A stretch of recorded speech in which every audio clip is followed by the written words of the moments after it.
Welcome to Dodger Fan Weekly. I'm Adele. And I'm Annadelle. And we love the Dodgers.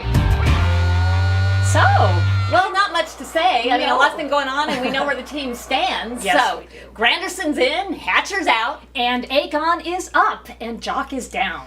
and we've been noticing on Twitter that people are panicking the minute we start losing, or like Baez gave up some hits, and it's like Baez sucks. Oh my Kenley god! home run. Oh my God, we can't lose this game. And then someone said Baez is pulling a Hatcher, and all this Hatcher. So negative. He's been traded. Right. He's gone. He felt bad. It's not like he wanted to be a bad Yeah, player. he wanted to play good. And so he apologized. He left. We don't need to keep hate in baseball. We are doing fine. We are. We are not complacent. It's a long season. That's right. I mean, what would happen to Jackie Robinson in the age of Twitter, for heaven's sake? Oh, it would Think be of- horrible. awful. Think of all that he went through. And you know what? Everything he went through, he always took the high road. Always. Always smiled. So, you know, before you start spewing and getting all hateful, just think to yourself, what would Jackie Robinson do? Music soothes the savage beast. Yes, it does. And we're not going to be savage right now. We're No. going to soothe ourselves, soothe others, and talk about the musical sounds at Dodger Stadium. That's right. And we'll start by talking about Dieter Ruehle. He's our organist. 2 years. This is his second year. Yes. Yes. He replaced Nancy B. And he's also the organist for the Los Angeles Kings and the Los Angeles Lakers. Yes, he is the organ sound of Los Angeles. And he's really good at what he does. He's a very talented musician. And one of the things he brought with him is that he has this knack for playing a musical interlude and then going into a Dodger cheer. Yes, he'll go from, you know, Rodgers and Hammerstein to Let's Go Dodgers. Right. It's very funny. And we had a Dodger fan send our producer an email. His name is David Hernandez, longtime Dodger fan. And he was commenting on how Dieter Ruehle makes those transitions. And he was also commenting on that a song caught his ear, that it struck him the most was a hook he played from a classic cumbia song. And he couldn't believe it. And he thought, where does this organist know this music? And the bottom line is, he said, as a Mexican American with an eclectic and multilingual taste in music, I was ecstatic that Los Angeles Hispanic culture, in a small way, is represented through the strokes of those organ keys at Chavez Ravine.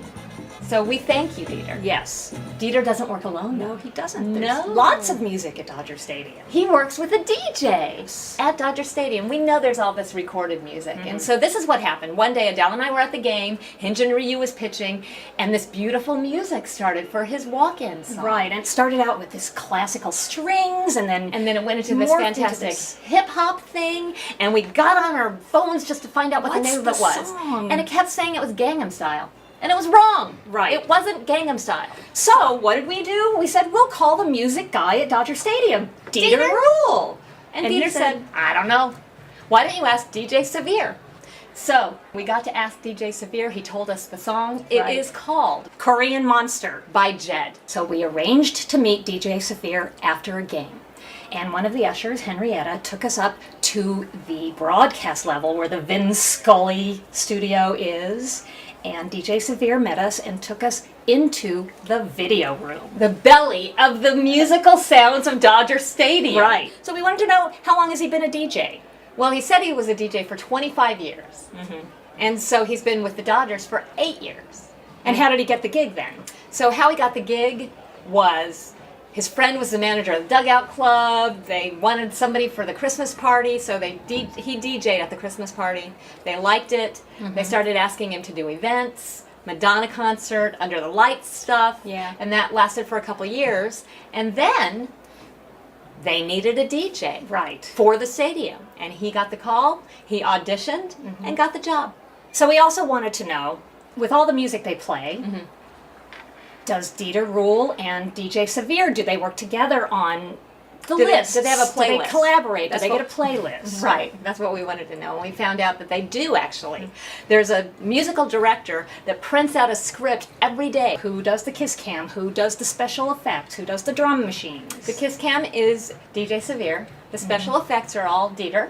Right. And then he told us that the players actually picked their own walk-up songs. Right, they contact him through their public relations people. Except for Kike. This is Right. what he said. Kike texts me directly and asks my opinions regularly. Oh, so Kike. He also said that people, friends of his, or even strangers, say, can you play my music? Can you play my music? And he said occasionally he does, but they have to understand that not all music sounds good in a baseball stadium. Right. And he was raised in Pasadena, and he went to John Muir High School, the same high school as Jackie Robinson, and his birthday is on Jackie Robinson Day. He said, when I'm not DJing, actually, I'm an aerospace technician. And he said he's worked on everything from the B-2 bomber to the DC-10. That is fantastic. It's impressive as hell is what it is. And he's also a family man, too. He does. He has 4 kids. So that's DJSevere. Yes, his real name is Lanier Stewart, and we want to thank you so much for giving us your time. We know you have a lot on your plate with all you do, so thank you. And those are the musical sounds of Dodger Stadium. Thank you, Dieter. Thank you, DJ. Let's go, Dodgers! Congratulations to Joel Carlos. He correctly answered the question from our last episode and won the 30-30-30-30 bobblehead. He's from Alberta, Canada. Good job, eh? And if you answer this week's question correctly, you can win the Breaking the Color Barrier bobblehead. And it has Jackie Robinson, Don Newcombe, and Roy Campanella. What would Jackie Robinson do? And the question is, What is the name of Hyunjin Ryu's walk-up song? I'm Adele. I'm Annadelle. Don't forget to tweet. See you next time.